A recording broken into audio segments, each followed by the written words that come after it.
Author of The Hate mengemukakan bahwa semua pengetahuan terhubung ke semua pengetahuan lainnya.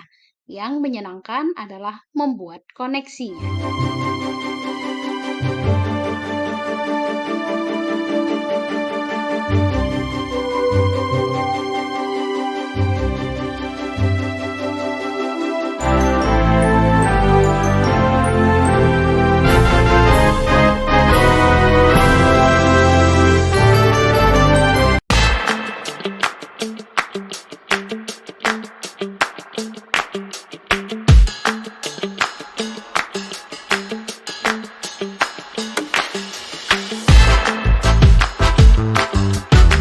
Kami hormati Bapak Bahri MPDMM selaku fasilitator kelas 70 kelompok 2, yang kami hormati Ibu Francisca SPDGR selaku pengajar praktik kelas 70 kelompok 2. Assalamualaikum warahmatullahi wabarakatuh. Kembali lagi bersama saya Desi Faradila, CGP Angkatan ke-10 dari SMP Negeri 22 Palembang, Provinsi Sumatera Selatan.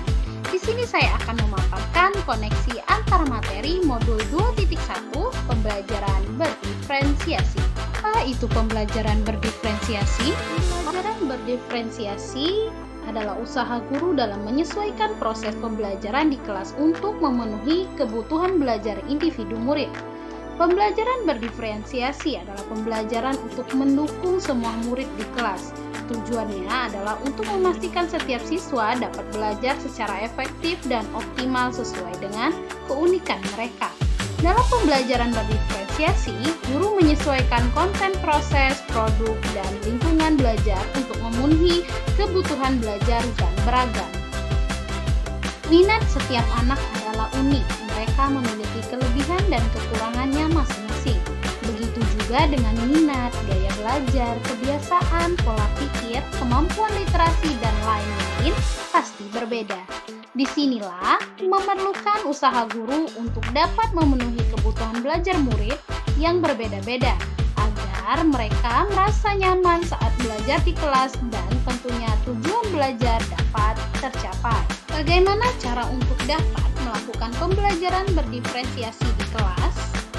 Agar dapat melakukan pembelajaran berdiferensiasi, guru harus 1. Memahami tujuan pembelajaran, 2. Mengetahui dan merespon kebutuhan belajar murid, 3. Menciptakan lingkungan belajar yang mengundang dan mendukung murid untuk belajar, 4. Melakukan manajemen kelas yang efektif, 5. Melakukan penilaian berkelanjutan. Kaitan dengan kebutuhan belajar murid, guru harus memahami 3 aspek sebagai berikut. 1. Kesiapan belajar murid atau readiness, 2. Minat murid, 3. Profil belajar murid. Kesiapan belajar murid yaitu mengharuskan guru untuk menilai pengetahuan awal dan menentukan apa yang telah murid ketahui dan di mana murid berada. Minat setiap anak pasti berbeda-beda. Minat adalah salah satu motivator penting bagi murid untuk terlibat aktif dalam proses pembelajaran. Profil belajar murid. Profil belajar murid berkaitan dengan lingkungan, budaya, gaya belajar, kecerdasan, manapun kebutuhan belajar murid dapat diidentifikasikan berdasarkan cara-cara sebagai berikut. Mengamati perilaku murid, mengidentifikasi pengetahuan awal, mereview dan melakukan refleksi terhadap praktik pengajaran, berbicara dengan guru, murid sebelumnya, membaca rapor murid di kelas sebelumnya, menggunakan berbagai penilaian formatif dan diagnostik. Berikut ini adalah strategi untuk mendiferensiasi pembelajaran. Yang pertama yaitu diferensiasi konten, kedua diferensiasi proses, ketiga diferensiasi produk. Diferensiasi konten berkaitan dengan apa yang kita ajarkan seperti materi, konsep, atau keterampilan yang perlu dipelajari berdasarkan kurikulum. Diferensiasi konten bisa dilakukan dengan membedakan pengorganisasian atau format penyampaian, bukan mengubah atau menurunkan standar kurikulum. 2. Diferensiasi proses. Kegiatan yang memungkinkan murid berlatih dan memahami atau memakai konten dengan cara membedakan proses yang harus dijalani oleh murid. Ketiga adalah diferensiasi produk, merupakan bukti yang menunjukkan apa yang murid telah pahami dengan cara membedakan atau memodifikasi produk sebagai hasil belajar murid, hasil latihan, penerapan, dan pengembangan apa yang telah dipelajari. Adakah keterkaitan antara modul pembelajaran berdiferensiasi dengan modul-modul yang lain? Tentu saja ada.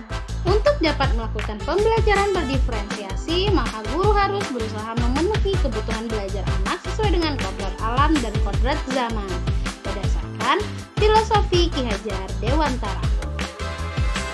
Dalam melakukan pembelajaran berdiferensiasi, seorang guru penggerak harus berpihak pada murid, reflektif, mandiri, kolaboratif, dan inovatif untuk menciptakan pembelajaran berdiferensiasi agar dapat memenuhi kebutuhan murid. Dengan demikian, seorang guru penggerak dapat mewujudkan kepemimpinan murid dengan menuntun murid merdeka belajar. Hal ini sesuai dengan nilai dan peran guru penggerak. Pembelajaran berdiferensiasi dapat menjadi salah satu strategi untuk mewujudkan visi guru penggerak yang berpihak kepada murid. Yang terakhir adalah dalam pelaksanaan pembelajaran berdiferensiasi antara guru dan murid harus ada kesepakatan kelas terlebih dahulu agar proses pembelajaran dapat berjalan dengan baik sesuai dengan nilai-nilai budaya positif. Demikianlah tugas koneksi antar materi modul 2.1. Semoga video ini dapat menginspirasi. Akhir kata, semoga tergerak, lekas bergerak, dan mari menggerakkan. Terima kasih. Wassalamualaikum warahmatullahi wabarakatuh.